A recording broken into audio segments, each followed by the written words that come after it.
Yo, yo, yo, what up? It's Chris Sims Unbuttoned. It's the Monday leftover pod, all right? You know, Sunday, we got a lot of good football. Monday, I get home Sunday night sometimes. I think about a few things. I feel like, we got to dive in a little deeper into some of these subjects. I have some other thoughts as you sit down, you relax, you start to unpack things a little bit in your brain. The day was crazy yesterday, as we know. I mean, 9 games at 1 o'clock. We had points all over the place. We had close games, everything. So sometimes it's hard to digest it all, right? So we're going to hit a few topics right here that I think we didn't go in as quite in depth on our Sunday night pod that we usually do. And maybe I'm going to beat some subjects down a little bit here to where I just feel like they need to get a little bit more love. All right. The first one right off the bat is the Indianapolis Colts. I want to hit on that. They got lots of leftovers to talk about. Right? To me, they're one of my favorite stories in the sport right now. I don't know, is Shane Steichen any good? Yeah, anybody that's been listening to the pod here and Chris Sims Unbuttoned knows that I'm a huge fan of Shane Steichen and everything he does on the offensive side of the ball. I think he's a master game planner. I think he's a master play caller. And you're seeing that. And now that he's got a quarterback that can really run the offense and take advantage of all the tools that he provides, you're seeing the offense really explode. So that's the first thing I want to talk about. Again, sometimes great play callers like a Shane Steichen, if they don't have a quarterback that can process all the stuff they need to do in the huddle at the line of scrimmage, right? They can't give you all their full talents and what they can really do. And I think you're seeing that. For Anthony Richardson, again, I'm not taking a shot at him. Anthony Richardson's got some awesome traits about him. I know he's going to have a chance to be a really damn good quarterback in football. But for a young quarterback who hasn't played a lot, an advanced offense is a lot. It's a lot. And we saw him struggle with that a little last year. And, of course, he's still continuing to grow as a player, a person, be mature, do all the things you need to do in the background to be a big-time starting quarterback. But, yeah, Shane Steichen, right away, credit to him and what he's done. You're seeing them make big plays. And off of that, how do you not love the story of Daniel Jones? I mean, Daniel Jones has been taking more scrutiny and crap than I think any quarterback in football over the last 5 or 6 years. And nobody gives him credit for anything. And I think, again, a little bit like you're seeing with Shane Steichen, not the support around him to really take advantage of his talents either. So now he's got a play caller. He's got protection on an offensive line. He's got, I think, one of the more underrated weapon groups around him in football as far as the receivers, the tight end, and Jonathan Taylor, and he's capitalizing. I mean, you're seeing right now, right, with what Daniel Jones is doing, they have one of the most explosive passing offenses in football. It's big throws down the field. It's big intermediate throws, run after the catch, all of that. So we're going to go to @homie2cent. Damn, okay, Danny Dimes, showing out against a really good Broncos D, making Cris look smart. Yeah, I have my moments of looking smart, but I've seen enough proof in the pudding to know that Daniel Jones has the skills, the talent, the brains, the arm, the accuracy to be good in this league. And now he's at a place where, yeah, the fan base is off his back a little bit because, come on, that plays a part in this whole conversation. I mean, the Giants fans were all over him from get-go. Goes to his first Yankee game, hasn't even played a game. The whole stadium boos him. So that's not exactly going to make you feel warm and cozy in your new environment. And then, of course, they don't support him with the right players around him. And, yeah, things never look good there. But as I've said always, with Daniel Jones, there's a disconnect between what the public thinks of him and what the league thinks of him. And the league thinks highly of Daniel Jones. Daniel Jones had options last year when he left the Giants. The Vikings were thinking about playing him if Sam Darnold didn't play well in the playoffs last year. The Vikings wanted to keep him. Daniel Jones had other options from other teams in the NFL who were interested in him.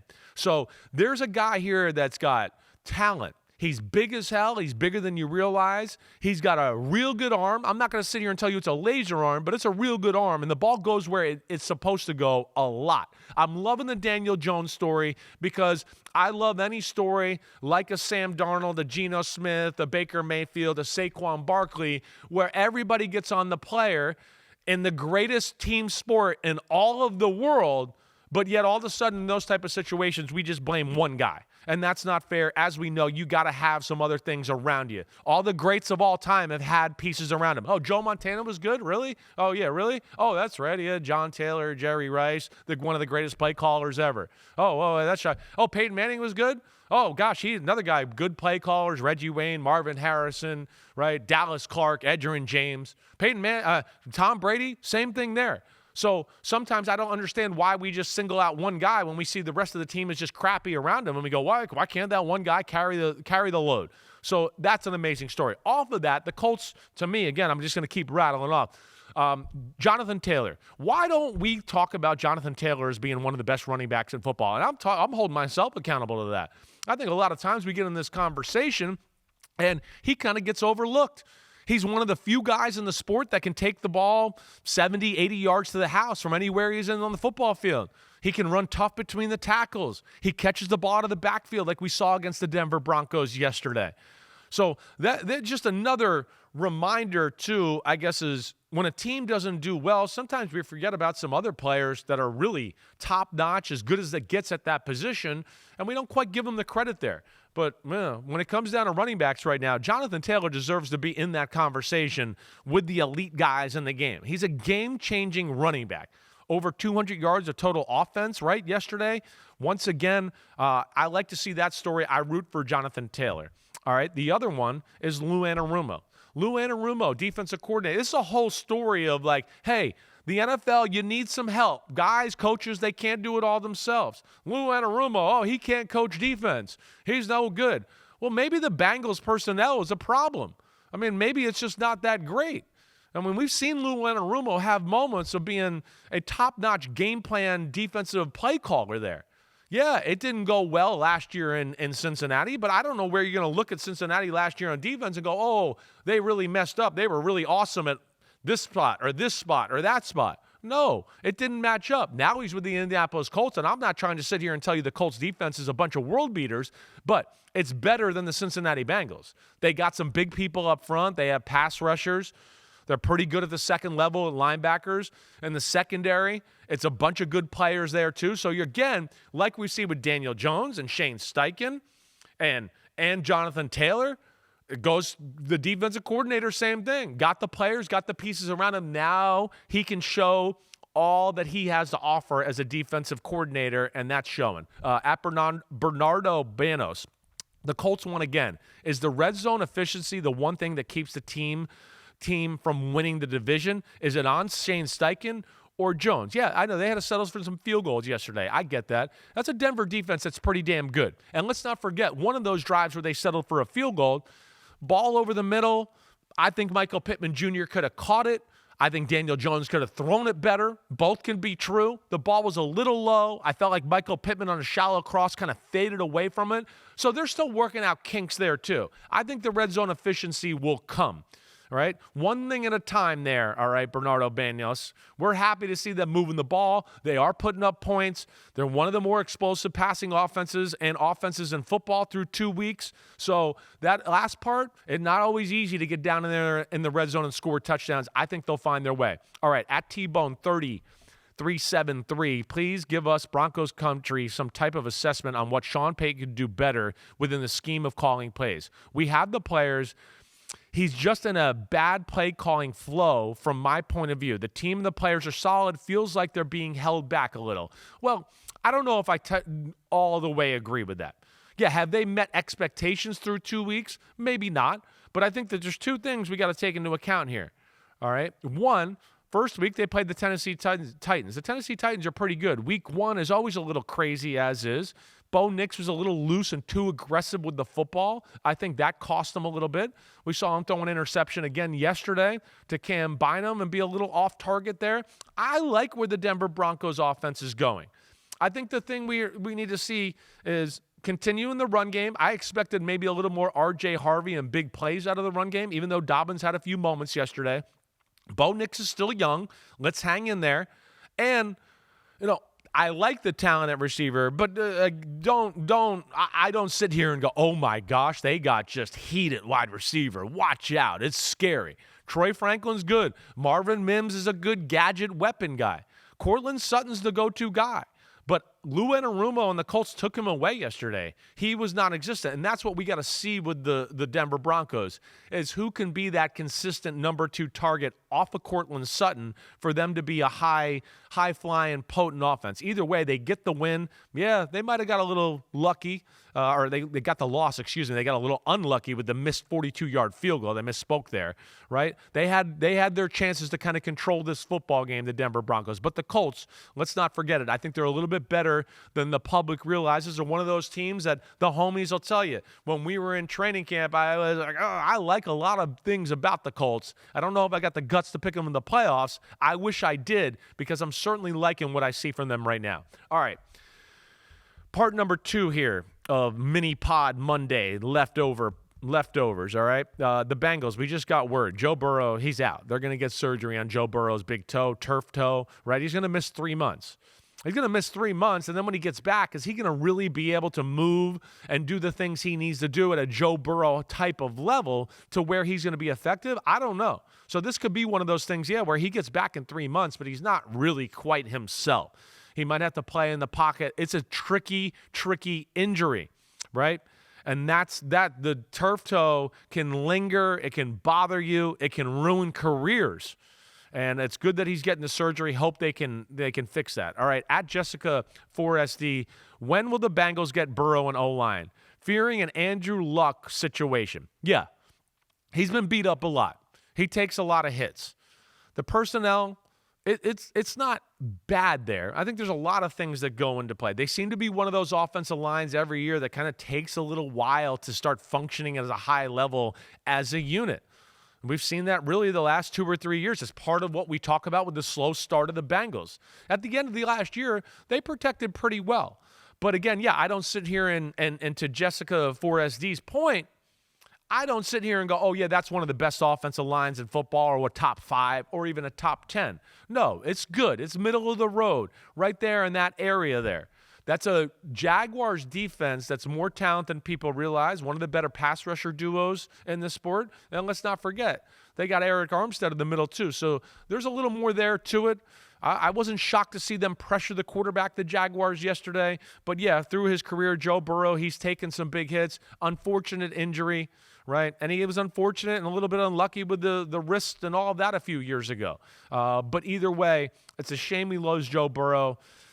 The Bengals can be competitive. I do think that. I like Jake Browning. He's one of the better backup quarterbacks in football.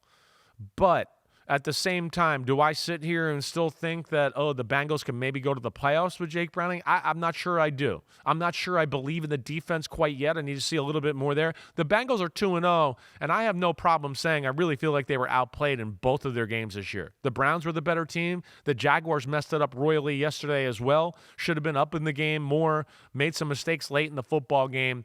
Bengals, kind of a work in progress. Still, give Zach Taylor, the Bengals, a lot of credit for being 2-0, gutting out wins and making some plays when they have to. At Jacob Demyan, why does the Bengals offense work more efficiently, especially pass pro, with Browning than Burrow? We have a mission. Find a new phrase to describe turf toe. Torn toe, split foot. Yeah, I know. A lot of people hear turf toe and they just go, why can't you play with turf toe? What's the big deal? It doesn't sound that serious. I get it. You're right. We might have to find a new word for that so the public can understand the gravity of that injury. It's not a bad idea by you, Jacob. I actually do like that. I'm going to think about that a little bit. I don't know if I notice that it's better pass protection. I think the offense simplifies a little bit with the Jake Browning. I think he also cannot move like a Joe Burrow quite that way. And Joe Burrow is special, moving in the pocket and doing those things, to where Jake Browning is a little bit more like, hey, I'm just going to get the ball in my hand. Going to get it quick here, get it quick there. And Joe Burrow, because he's so talented at times, I think he sees certain coverages and goes, oh, yeah, I might have been able to throw the ball 3 yards to the flat there, but I know this coverage and Jamar Chase or T. Higgins are going to come open. So I'm going to wait a little just to try to buy myself a tenth of a second here to throw the ball down the field to make a big play. And I think that's what you're seeing. I don't see a difference in the pass protection. It's not that. Joe Burrow, when he wants to get the ball out, he can get it out as quick as anybody in the sport, right? I think it's just a little of everything. Sometimes he's trying to make a play. He's more comfortable in the offense and in a different phase than Browning altogether. And then, as we alluded to, that Bengals offensive line, it's not perfect. It's good. It's not perfect. It's a better Jaguars D than people realize. Third point I want to make, staying in this game, Bengals, Jaguars. We're going to hit on Travis Hunter, because I think we got to unpack this more. They didn't – the Jacksonville Jaguars did not trade up to the number 2 pick to get Travis Hunter to come and play on both sides of the ball and us sit here and go, did he do anything good on either side of the ball yesterday? That's what you traded up for the number 2 pick for? Like, just to be like, oh, yeah, he was okay at receiver. Oh, yeah. He did some things on the defensive side of the ball.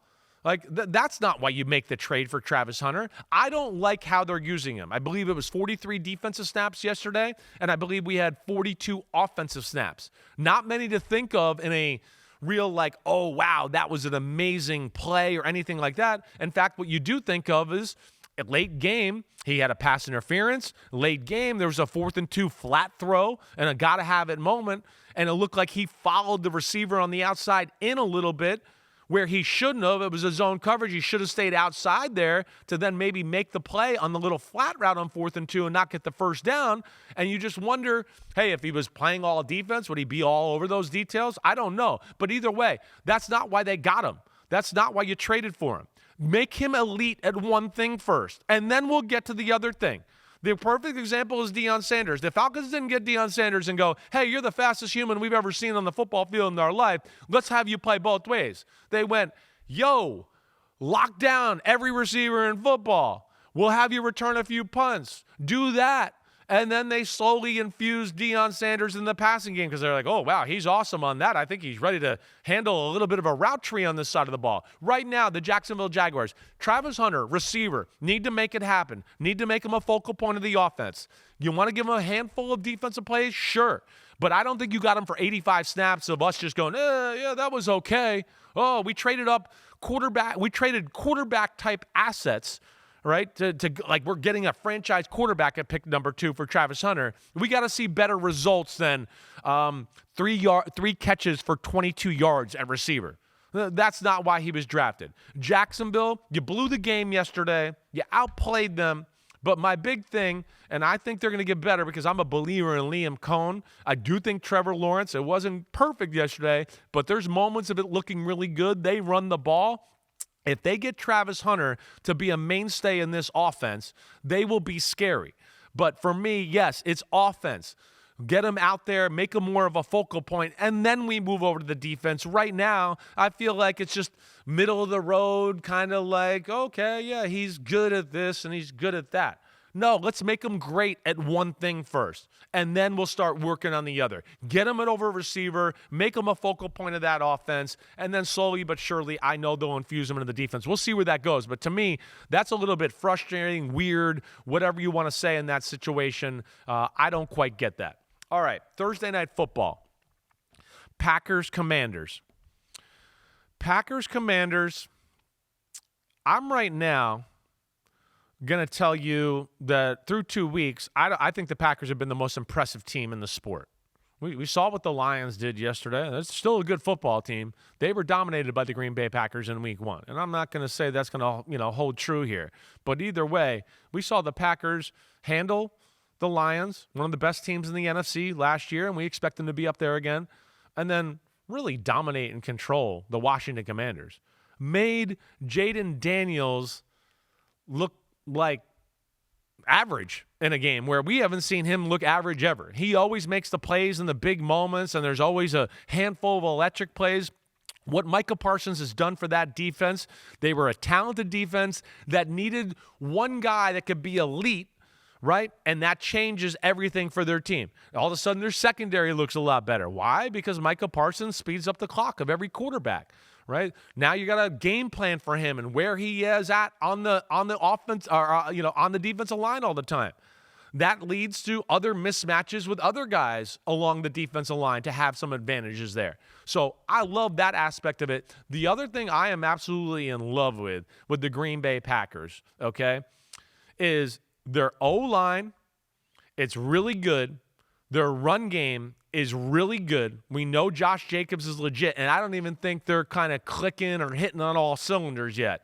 But the formula of how they throw the football, I have a man crush on Jordan Love and Matt LaFleur and how they attack. They're old school. I feel like I'm watching late 80s, early 90s football again, where it's, we're not going to throw the ball 42 or 45 times and every throw is going to be 5 and 4 yards. Man, they have a formula of smash mouth football, and when Jordan Love's dropped back to pass, it's like, we're not dropping back to look for a 5-yard gain. We're looking for 50. We're looking for 30. I love that. It puts pressure on defenses. They can protect. Love is a phenomenal down-the-field thrower. And you see, 19 completions for 292. I mean, you do the math there on yards per completion. And you watch the games, you see it, the ball travels down the field. I love that. I think it's the new wave of football right now. You're seeing it. It goes in a cycle. We all know that. But smash mouth running the footballs come back in vogue, and I think we're going to continue to see more aggressive passing plays down the field. The Lions already do that. We know the Packers are doing that. That's why we're talking about it. The Ravens do it in the AFC with Lamar Jackson, right? So I'm just loving Green Bay's attack. Matt LaFleur, as I've always said, is the most underrated coach in all of football. And here's another thing I like about him. I love that he yells at his players. It's a lost start. It's a lost start, right? And when you know how to communicate and lead, you can yell at players. We're in a day and an age right now where coaches are, I don't want to yell. This guy, I don't know how he's going to handle it. He might melt down. He might not be able to handle the criticism. Matt LaFleur, if you make a mistake, he's going to let you have it on the sidelines.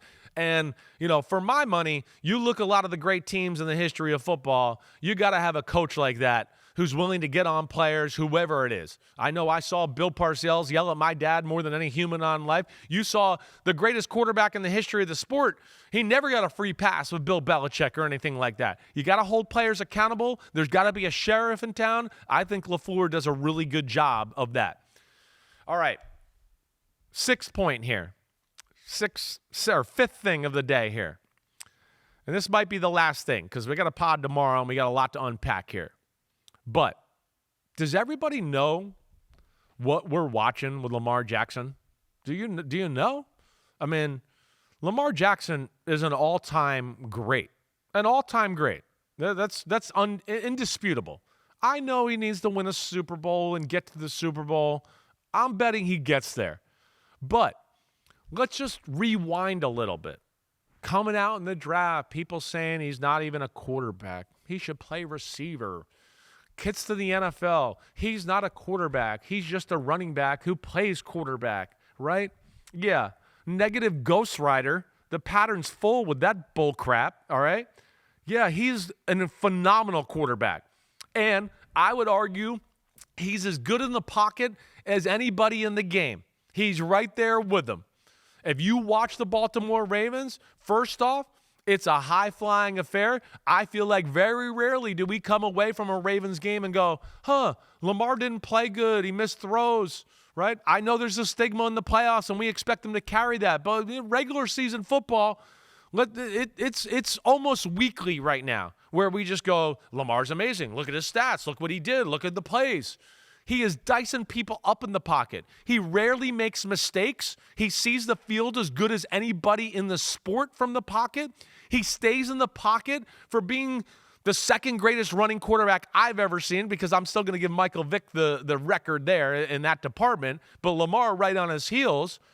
But for that kind of quarterback, the adjustments he's made in his career to play within the pocket, and then we never come away going, he missed throws, he missed this. And I will second, like you heard me say a minute ago with Jordan Love, with Lamar Jackson, they're not a dink and dunk offense. They throw the ball down the field. Every time Lamar throws it, it feels like it goes in the air plus 10 yards at least down the football field. Yesterday, he passes Aaron Rodgers. Aaron Rodgers, to me, is one of the greatest throwers, pocket passers we've ever seen in history. The greatest arm maybe in the history of the sport. Lamar Jackson yesterday passes him for all-time quarterback rating. That's incredible. That's not because of his running. That's because of his ability to see the field, make the right read, make the right decision, and then put the ball wherever he wants, however he wants. He can throw a traditional, he throws a sidearm, he does it on the run, he does it all. Lamar Jackson right now is playing as good a football as you're ever going to see any quarterback play. And I know he's got to get to the we got to get to the playoffs, and he's got to get to the Super Bowl. But it just feels like the last few years, he's functioning on another level. We've seen Mahomes and the Chiefs offense kind of flutter a little bit the last few years. They find ways to win games, and that's the most important thing. I get it. But we're talking about quarterback play. And then you look at Joe Burrow. Yeah, he's good, but can he stay healthy? Josh Allen, I think, is the one that probably rivals Lamar right now for the most consistent, awesome play week in, week out with what we're seeing. And it's hard to really say anybody's better than Lamar Jackson. So I felt like I had to get that off my chest because the haters, I hope you realize what you're watching with Lamar Jackson. We're watching an all-time great special talent, not only who can run and make plays off schedule, a guy that can sit in the pocket and dice you up like he's John Elway, Steve Young in his prime, right? Joe Montana, whoever. And that, to me, needs to get more credit. Because week in and week out, he puts up the numbers, the throws, the stats. And what I want to say on top of that, too, is the Ravens need to help him out in some of these big games, too. We've had we could talk about a lot of issues with the Ravens other than Lamar and why they haven't won playoff games. We always love to blame the quarterback. I get that.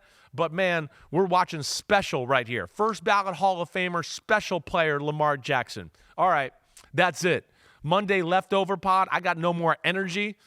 Saturday night, I called Ohio State, Ohio. I got up early, did Sunday night football, stayed up late all night that night. So I hope you enjoyed that quick little pod. Just some deep thoughts by Cris Sims, all right? Deep thoughts by Cris Sims. But on Tuesday and on Wednesday, you know who you're going to find sitting here next to me? Me and Connor Rogers dissecting the NFL and all other storylines that we did not hit. I hope you enjoyed the leftover pod. You know where to find me. Subscribe, rate, and review. Peace out, homies. We'll see you tomorrow.